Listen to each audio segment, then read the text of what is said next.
There's a kind of magic in a London night, lights bouncing off the Thames, voices spilling from pubs, the hum of lives crossing paths. In May 2007, Kate Beagley felt it too. She was 32, a woman who'd carved out a good life. Friends who adored her, a job she thrived in, a flat in Walton-on-Thames where she'd kick off her shoes and text her dad about her day. I can picture her, curled up with a glass of wine, laughing at something silly, the kind of friend you'd call at midnight just to hear her voice. That spring, she was ready for something new, a night out, a chance to meet someone. On May 18th, she stepped into the CC Club in Piccadilly, a buzzing spot in the Trocadero, all neon and noise. That's where he found her, Karl Taylor. 27, a fitness trainer with a quick smile and a flirty line. He sidled up, chatted her up, made her laugh just enough to swap numbers. 12 days of texts followed, little sparks of connection, plans for a date. May 30th, she'd meet him at the Roebuck pub on Richmond Hill, a place with a view so perfect you'd swear it was made for romance. I've walked streets like those, Richmond's quiet corners, where the Thames glints under streetlights. You don't think about danger on a night like that. Kate didn't either. She hugged her dad goodbye that evening, climbed into her gray VW Golf, and drove toward a man she thought she could trust. But trust can be a fragile thing. 12 days after they met, that bench with its postcard view would become her grave. I've spent years peeling back stories like this, ordinary lives torn apart by something dark hiding in plain sight. Karl Taylor wore that darkness like a mask. He'd come to that date with a knife up his sleeve, a plan in his head. By midnight, Kate was gone, 31 wounds carving her out of the world she loved. Her car, her body, her life. He took them all, drove them into the night like they were his to claim. But this isn't just a story of loss. It's a story of voices that wouldn't stay silent. Friends who searched, a father who fought, police who pieced it together, a killer caught, a courtroom that roared with justice. I'm Rachel, and this is the brutal murder of Kate Beagley. A tale of a woman who deserved so much more, and the evil that tried to erase her. Stick with me, we're just getting started.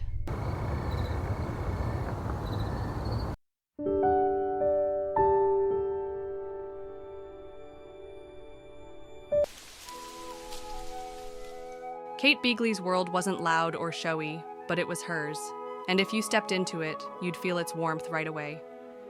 She was 32 in that spring of 2007, living in a quiet flat on Nelson Close in Walton-on-Thames, a Surrey town where the Thames winds slow and steady, like it's got nowhere urgent to be. I can picture her there on an ordinary evening, kicking off her shoes after a long day, the kettle humming as she sank into her sofa with a cup of tea, or maybe a glass of wine if the week had worn her down. That flat was her sanctuary, a little corner she'd made her own. The walls held photos of friends grinning at pub tables, a few faded shots from family holidays, Cornwall maybe, with sand still stuck in the frames. A stack of books sat on her coffee table, novels she'd promised herself she'd finish someday, dog-eared pages marking where she'd left off. She wasn't flashy, wasn't one to chase attention. But if you knew Kate, you knew she was the heartbeat of every room she walked into. The kind of woman who'd light up a quiet night with a laugh you couldn't help but join.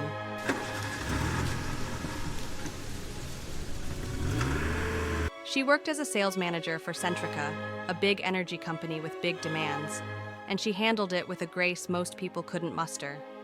Her colleagues called her dependable, the one who'd stay late to untangle a mess, then crack a dry joke to ease the tension. "Well, at least the coffee's free," she'd say, smirking as she poured another cup. But her friends saw the real Kate, the one who came alive outside those office walls. Joanna Poole had known her for 21 years, since they were kids, probably swapping secrets on a playground somewhere. And she told police later, Kate was funny. Not loud funny, but the kind that stuck with you, like she'd catch you off guard with a line and you'd be laughing hours later. I've known women like that. Quiet wit that hits you just right.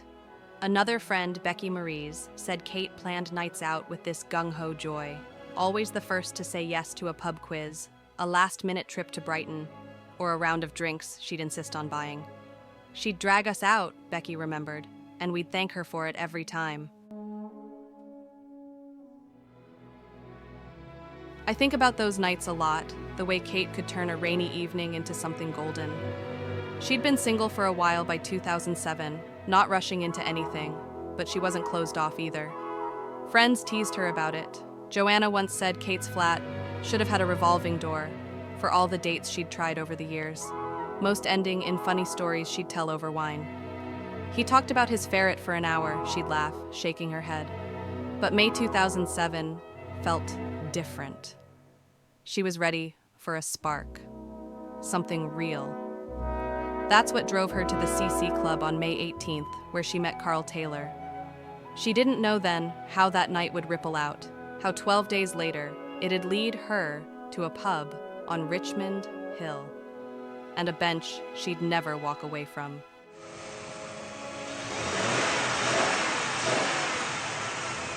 Kate was close to her family too, especially her dad, Alan. He lived in Addlestone, just a short drive from Walton, and she'd swing by whenever she could. Sometimes she'd bring a bottle of red. "For you, Dad," she'd say, grinning as he fussed over finding the right glasses. Other times, she'd just sit with him, talking about work, friends, the little things that filled her days. Alan called her thoughtful, loving, words that'd haunt him later when he had to say them to police instead of her. On May 30th, 2007, she stopped by his place around 6:30 p.m., bubbling with excitement about her night out. "She hugged me goodbye," he said, his voice breaking when he told the story after. "She said she'd see me soon." That hug lingered with him, the way her arms tightened just a little, the way she smelled of her favorite perfume, something floral he couldn't name. She climbed into her gray VW Golf, a car she loved, reliable like she was, and drove off toward Richmond, her mind on a date she thought might change things. There's something about those ordinary moments that cuts deepest when you look back. The ones you don't know are the last. Kate texting a friend from her sofa a few nights before, "See you tomorrow," or calling another from Chiswick at 8:20 that night, her voice bright over the Golf's engine hum. "Just checking in," she'd said, laughing about traffic. She texted again at 8:50, parked in Richmond, steps from the Roebuck pub. "I'm here." Her friends smiled when they got that, picturing her fussing with her hair in the rearview mirror, maybe smoothing her top before stepping out. They'd seen her do it 100 times, Kate always wanting to look her best, even for a casual night. She was nervous, Joanna said later, but the good kind, like she hoped it'd go somewhere. They didn't know, couldn't know, that "I'm here" would be the last words they'd get from her, that her phone would go silent by midnight, leaving them staring at screens, waiting for a reply that had never come. I think about Alan replaying that goodbye, standing in his doorway, watching her Golf's taillights fade, not knowing he'd never hear her pull up again. I think about her friends too, Joanna and Becky, trading stories of her laugh, her light, not yet imagining they'd soon be typing "please" into a Facebook group instead of texts to her phone. "The world's a sadder place without her," Becky wrote later, when hope turned to grief. That's all still ahead. For now, picture Kate on May 30th, 32, full of life, driving toward a pub with a Thames view. A woman who deserved every tomorrow she'd planned. She had no idea a shadow was waiting, one she'd met 12 days earlier, one who'd already decided her time was up.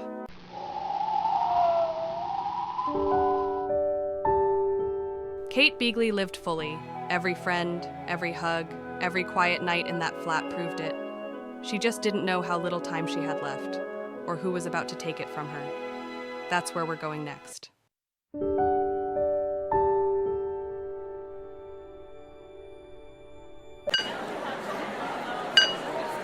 Every story like this has a moment where the ordinary brushes up against something dark, a moment you don't see coming until it's too late. For Kate Beagley, that moment started 12 days before her death, on May 18, 2007, in a crowded club in London's Piccadilly. The CC Club in the Trocadero was all neon and noise that night, dance beats pulsing, drinks sloshing, voices shouting over the din. I've been in places like that, shoulders bumping, laughter cutting through the haze, and it's where you'd expect to meet someone new. Kate was there with friends, maybe sipping a gin and tonic, her quirky humor lighting up their corner. That's when Karl Taylor spotted her. He was 27, a fitness trainer from Covent Garden, tall, chatty, with a smile that could charm a stranger. He sidled up to Kate, leaned in close over the music, and tossed out a flirty line, something easy, like, "You look like you're having too much fun over here." She laughed, just enough to keep him talking. I can imagine her, head tilted, sizing him up, deciding he was worth a few minutes. They swapped numbers that night. A little spark struck in the chaos of the club. Over the next 12 days, their phones buzzed with texts. Short messages at first, then longer ones, planning a date. May 30th, he suggested the Roebuck pub on Richmond Hill, a spot with a view so stunning it felt like a promise. Kate liked that. She said, yes. I've thought about those texts a lot, what they must have said, how they must have felt to her. See you at 8? Wear something nice. Little threads pulling her toward that night. She didn't know who Karl Taylor really was. Not yet. On May 30th, she left her dad's place in Addlestone around 6:30, her gray VW Golf humming down the road. She was excited. Alan saw it in her eyes, heard it in her voice when she hugged him goodbye. She called a friend from Chiswick at 8:20, laughing about the drive. Traffic's a nightmare, but I'm almost there. By 8:50, she texted another from Richmond. I'm here, parked just steps from the Roebuck. She stepped out, smoothed her top, and walked into the pub, ready for a night she hoped might matter.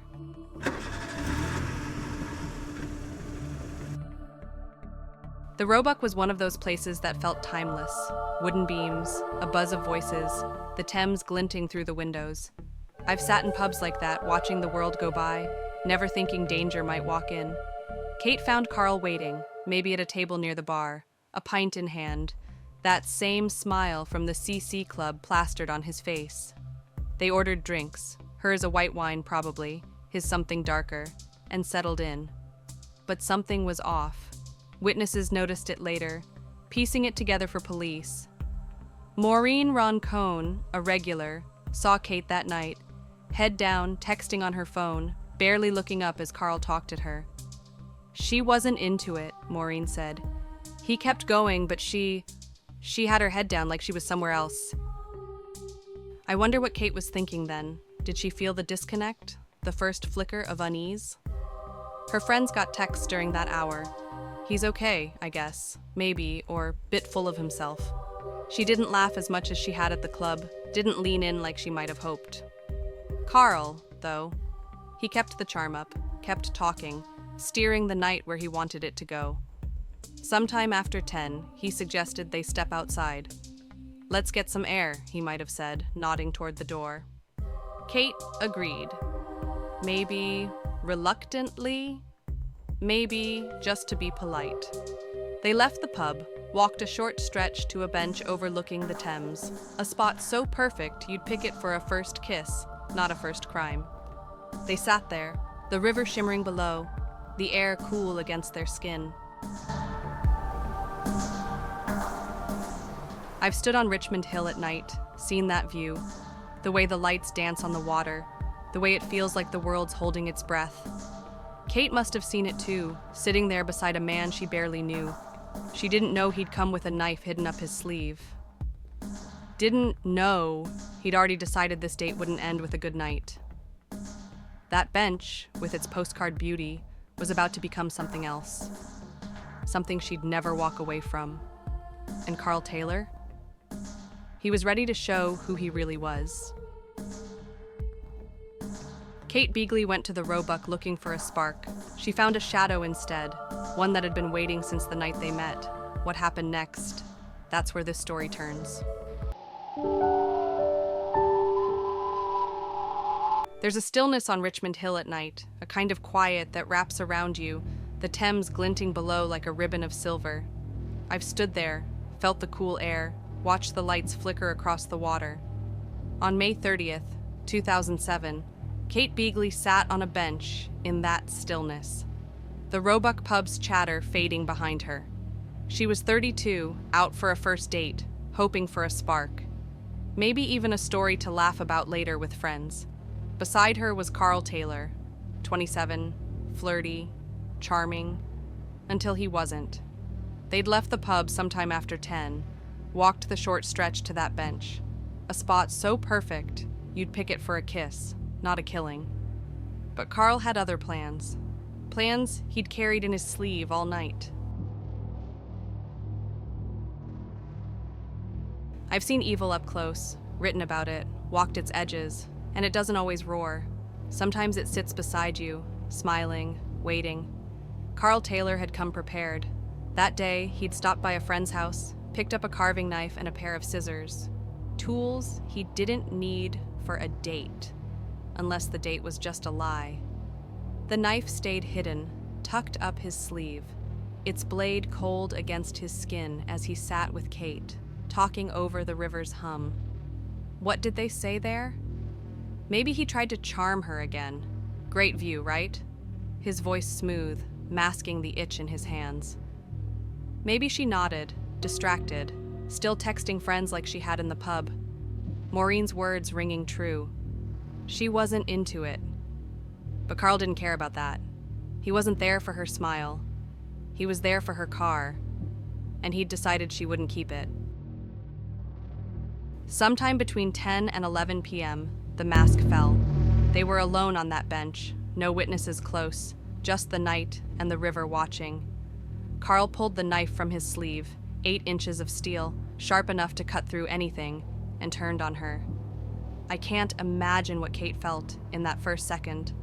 The shock, the blur of his arm moving, the sudden sting as the blade bit into her. He stabbed her 31 times. 31 times, in the face, the neck, the throat, a frenzy that turned a woman into a memory. She fought back. I know she did. Her hands reached up, defensive wounds slicing her fingers as she grabbed at him, at the knife, at anything to make it stop. Taylor told police later she went for my face. A half-truth. Maybe because Kate Beagley wasn't the type to go quietly. She'd been gung-ho, full of life. Her friends said it, her dad knew it. And she fought for every breath until she couldn't anymore. 31 wounds. That's not a mistake, not a moment of panic. It's a choice, over and over again. Blood soaked the bench, the grass, her clothes, dark pools spreading in the dim light. Kate slumped there, her body still, the river's ripple the only sound left. I think about that silence, how it must have hung there, heavy, as Karl stood over her. He didn't run, didn't scream. He'd planned this after all. He'd wanted her gray VW Golf, a car she loved, a car he'd eyed all night, and now it was his, if he could just get rid of her. He dragged her body off the bench, her arms limp, her legs trailing, and hauled her to the Golf, parked nearby. He opened the boot, stuffed her inside like she was luggage, her blood smearing the carpet. Then he did something strange, something so cold it chills me even now. He stripped her clothes off, maybe to hide evidence, maybe just because he could. And he washed her body with mineral water, pouring it over her like she was a thing to clean, not a woman he'd just killed. I've seen killers try to erase their crimes, scrub blood, burn clothes. But this was different. Taylor sat there, in the driver's seat of Kate's car, her body folded in the boot, and he drove. 30 miles north, through the dark, along the M1, past sleeping towns, past headlights that didn't know what they'd missed. He headed for Oxhey Woods in Hertfordshire, a tangle of trees and nettles he must have known from somewhere, some corner of his past. Around midnight, maybe later, he pulled off the road, Dragged her out again, naked now, her skin pale against the dirt, and dumped her there, half hidden in the undergrowth. He tossed the knife somewhere along the motorway, its blade dulled by her blood, scattered her clothes, her phone, anything that tied her to him. Then he drove off in her Golf, like it had been his all along.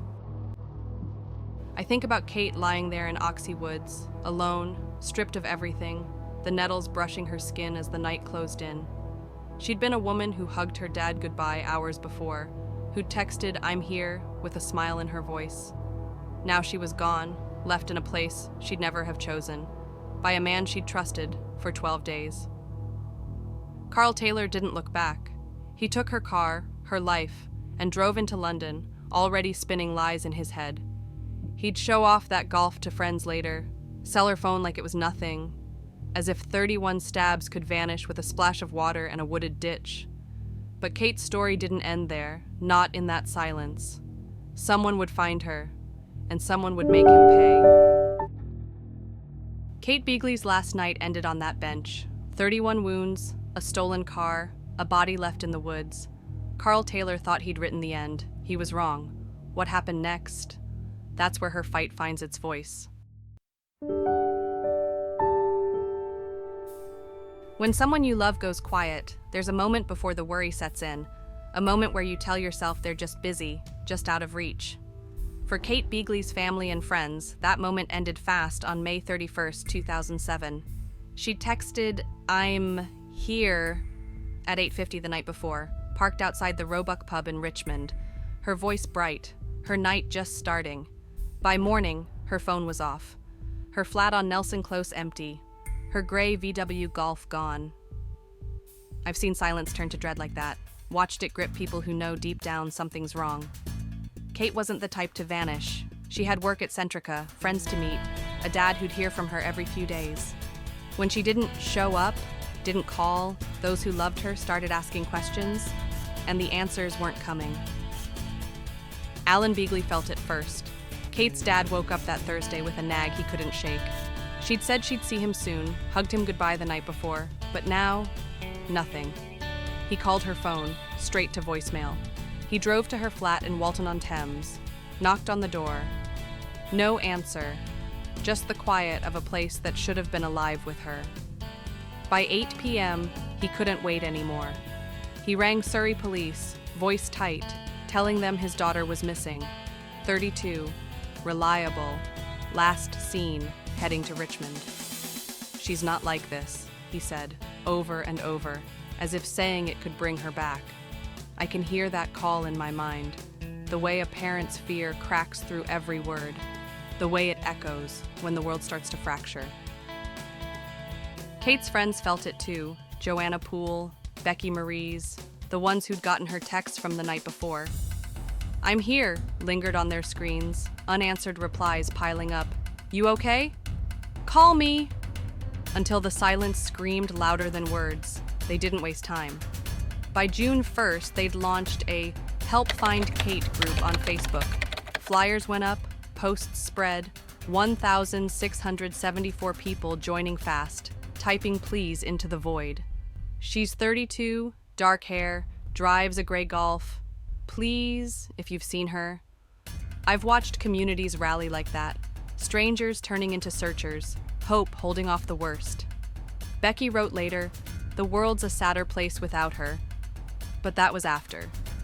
For now, they clung to the chance she was out there, lost, not gone. Police moved quick. Surrey, Met, Hertfordshire forces linking up, piecing together Kate's last hours. Her text at 8:50 pinned her to Richmond. CCTV caught her Golf near Chiswick Bridge at 11:58 p.m., driving away from the Roebuck, but not toward home. Who was behind the wheel? That's where Karl Taylor came in. He'd been texting her for 12 days. Police traced those messages, found his number, tracked his phone. On June 1st, they arrested him in Brent, 27, cocky, sitting in a flat like nothing had happened. I've seen killers try to play it cool. Taylor was one of them. He denied everything at first. Dropped her off, she was fine, but the cracks showed fast. Her Golf wasn't at her flat, wasn't in Richmond, and he couldn't explain that. By June 3rd, the pressure broke him, or close enough. Taylor led police north, 30 miles up the M1 to Oxhey Woods in Hertfordshire, a thick sprawl of trees and nettles he knew somehow. I can picture that drive, the way he must have sat in the back of the squad car, staring out, knowing what they'd find. At 3 a.m. on June 4th, they did. Kate's body lay there, naked, dumped in the undergrowth, her skin pale against the dirt, nettles brushing where life used to be. Dental records confirmed it the next day. Kate Beagley, 32, gone. I think about that moment, flashlights cutting through the dark, officers' breaths catching as they saw her. The call to Alan that'd shatter him all over again. She'd been stabbed 31 times, left like trash, but now she was found. The evidence tightened the noose. CCTV from a petrol station at 12:20 a.m. May 31st showed Taylor fueling Kate's Golf, her body in the boot, unseen but there. Her car turned up in Harlesden, parked near his black BMW, too close to be chance. The knife, her clothes, her phone, scattered along the M1, recovered one by one, told the story he couldn't dodge. I've watched cases turn on moments like that, when the lies collapse, when the truth digs its way out. Kate's friends kept that Facebook group alive. 1,674 voices, shifting from help find to rest in peace. Tributes pouring in. She was thoughtful. She was ours. Alan spoke too later. What must it have felt like the sheer terror and confusion? His words a knife of their own, cutting through the silence she'd left behind. Kate Beagley was gone, found in a wood she'd never known, by people who'd never stopped looking. Karl Taylor thought he'd buried her story with her body. He didn't count on the ones who loved her, or the ones who'd unmask him next. That's where we're headed.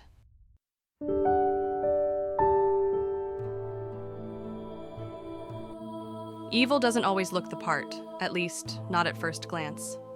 Karl Taylor didn't walk into Kate Beagley's life with horns or a snarl. He came with a smile, a flirty line, a number swapped in a noisy club. But behind that mask was a man who'd stab her 31 times, dump her body in a wood, and drive her car like a prize. I've written about killers before, men and women who hide their chaos behind charm, and Taylor fits that mold. Or he did, until the mask slipped. By June 2007, police had him, arrested, cornered, leading them to Oxhey Woods where Kate lay. Now, with her found, it's time to look at him, the man who thought he could erase her. Karl Taylor was 27 that spring, born in 1980, raised in Notting Hill, West London, a place of tight streets and mixed fortunes. He wasn't a stranger to trouble. Court records show a community order in 2002 for deception, a small crime that hinted at bigger flaws. He told friends he'd studied business, but by 2007, he'd drifted into fitness training, coaching football part-time, lifting weights, selling himself as a guy who had it together. Laborious, he called that work later, shrugging it off like it didn't matter. I've seen that kind, restless, always chasing something they can't name. Friends painted a split picture, jovial one minute, cracking jokes over a pint, tearful the next, moody and withdrawn. He'd swing, one said, like a switch flipped. There was a moment, a glimpse, years before Kate. Taylor stood on a bridge once, high above the traffic, staring down. He told police later it was a cry for help, not a real jump, just a scene to play out. No one knows the date, the bridge, the why, but it stuck with him, a story he'd trot out to explain himself. I wonder about that. Did he want pity, control, a way to dodge what he'd done? By May 2007, he was living in Covent Garden, central, buzzing, a far cry from Notting Hill's edges. He met Kate at the CC Club 12 days before her death, a chance encounter, or so she thought. To him, it was an opening, a mark spotted in the crowd. Why Kate? Police couldn't pin a deep motive. Nothing personal, nothing twisted beyond the obvious. Her gray VW Golf caught his eye. He'd wanted it, planned to take it, and her life was just the price. I've puzzled over killers like that, ones who kill for something as small as a car, as if a woman's breath is worth less than 4 wheels. Taylor didn't leave a trail of reasons, just a knife up his sleeve, picked up from a friend's place that day, and a pair of scissors he didn't even use. He'd sat with her at the Roebuck, talked over her distraction, led her to that bench, all while knowing how it'd end. She went for my face, he'd claim later, a lie to dodge the truth. She'd fought him, not the other way around. I don't linger on men like Taylor, not more than I have to. Kate's story matters more, her laugh, her flat, the people who loved her. But you can't tell her end without seeing him. The arrogance that let him drive her car to Harlesden after, park it near his BMW like a trophy. The gall to show it off to friends, check out my new ride, and sell her phone for quick cash. The detachment to wash her body with mineral water, as if that erased the 31 holes he'd carved into her. I've seen that coldness before. It's not rage, not passion, just a void where a soul should be. And yet, he wasn't invisible. CCTV caught him fueling that Golf at 12:20 a.m., her body in the boot, his face calm. The knife, her clothes, strewn along the M1, whispered his name. Karl Taylor thought he'd slip away, thought a few lies and a wooded ditch could bury what he'd done. He didn't count on Kate's friends, her dad, the police who'd track him down. By June 4th, her body was found, and his story was unraveling. I've watched men like him face that moment, when the mask doesn't fit anymore, when the world sees what's underneath. That's where the Old Bailey comes in, where Kate's blood would speak louder than his words.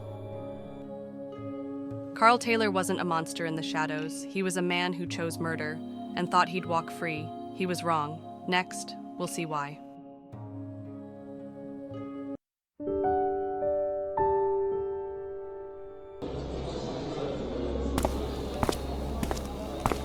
Justice doesn't always come easy, but when it does, it lands like a hammer, sharp, final, ringing with the weight of what's been lost.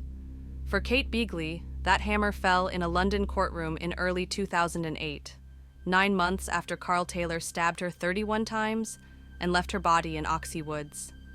I've sat in places like the Old Bailey, wooden benches creaking, air thick with tension, and I know how those rooms can feel alive, how they breathe with the stories they hold. By June 4th, 2007, Kate was found, her gray VW Golf traced, her killer caught.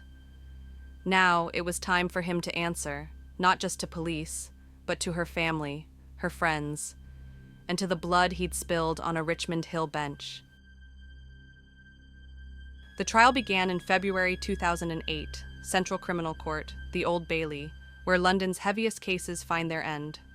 Karl Taylor stood in the dock, 27, lean, his charm swapped for a blank stare, facing a murder charge that carried a life sentence, if it stuck.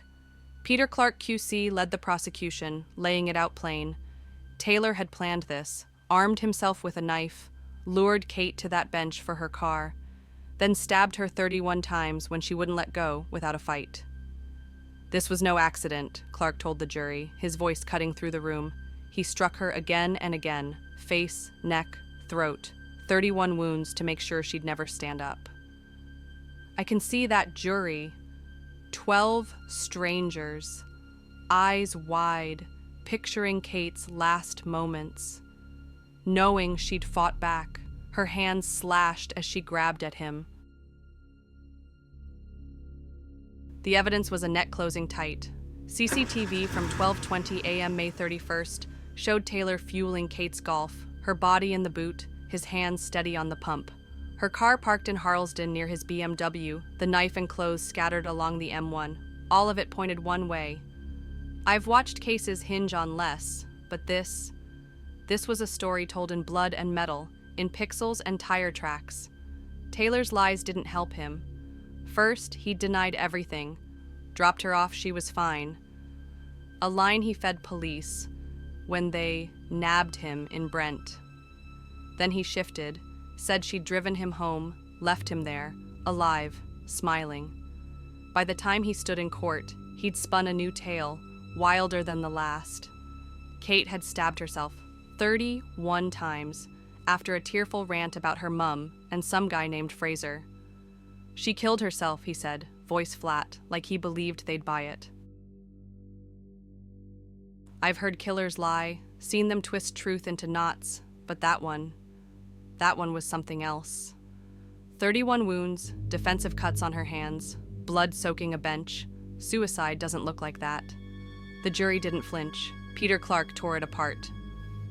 Absurd, he called it, pointing to the knife Taylor had carried, the mineral water he'd used to wash her, the 30-mile drive to Oxhey Woods.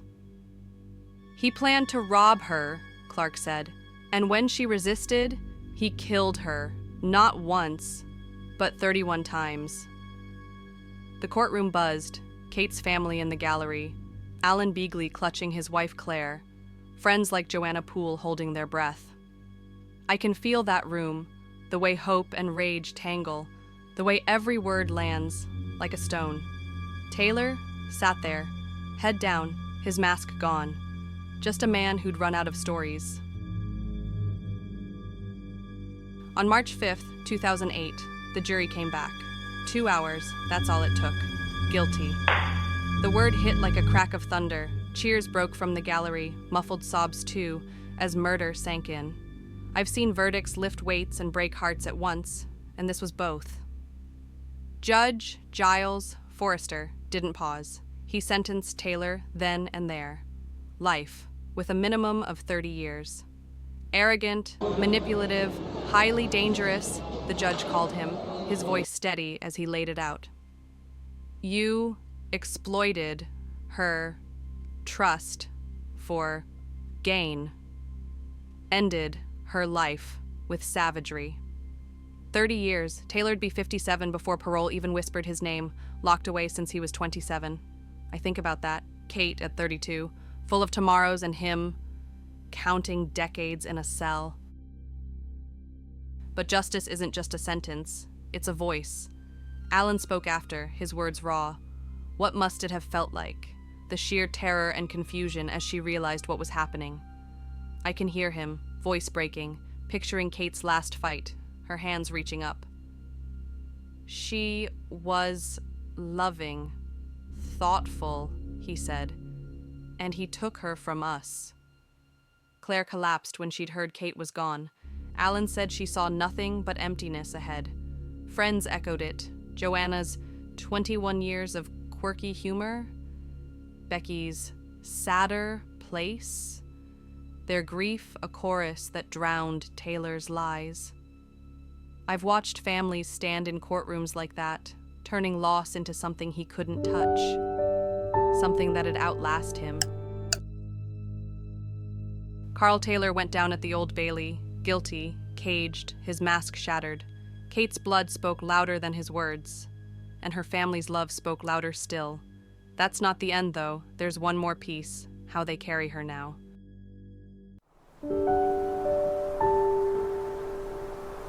Evil came to Kate Beagley's world on May 30th, 2007. A shadow on a Richmond Hill bench, a knife that struck 31 times, a life stolen in the night. I've told her story the way I always do, starting with her, not him. Her laugh, her flat, the people who held her close.